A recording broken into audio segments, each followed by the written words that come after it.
That's exactly right. And for our viewers who may not be aware of that, part of the case John Pasuto has brought against Moira Deeming is based on false information on Wikipedia that says that Posey Parker associates with Nazis. I mean, the whole thing is just so fanciful.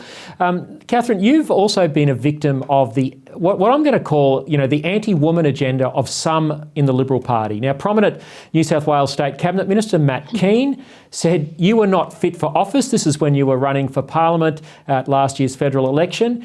And Matt Keane called for your disendorsement in the lead up to last May's election, disrupting an endorsed candidate in the middle of an election campaign. Crazy stuff.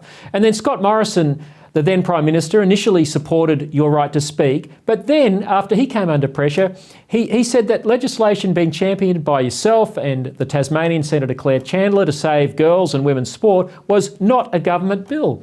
Now, Katherine, what will it take for the Liberal Party to join mainstream Australia in standing up for the common sense rights of girls and women? We're in a situation where, common sense is now controversial. And I think that someone like Matt Keane, he just, goes with whatever is politically expedient for him at the time. And I note that a lot of these male politicians have been getting a lot of media coverage by denouncing women.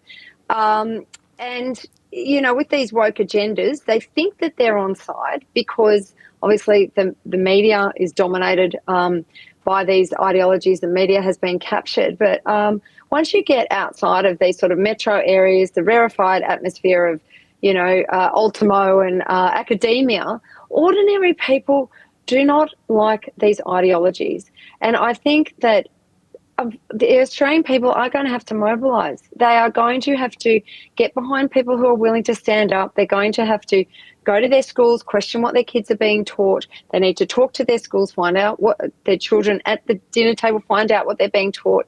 They need to write to their MPs, ask for a meeting. They need to write to the media, write to their local paper.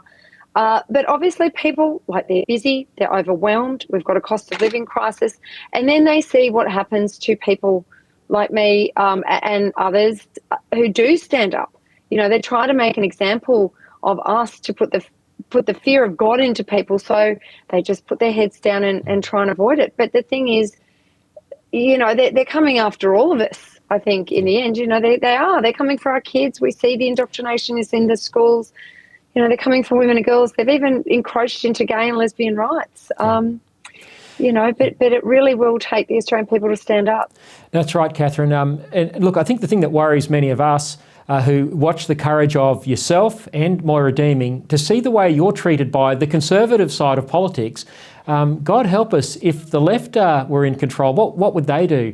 I mean, what does this mean for the future of the Liberal Party if Moira Deeming is expelled in that party room meeting at 10 o'clock on Monday morning? What would be the future of the Liberal Party if that scenario plays out?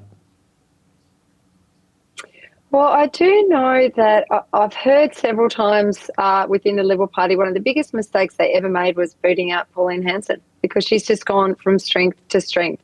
And she now captures a lot of those Conservative voters who feel very disaffected. I think that if they kick Moira Deeming out, it will be a huge error, because she is made of steel. That woman, she's not going to back down, and she will be a thorn in their side in the Victorian Parliament for the rest of her elected term.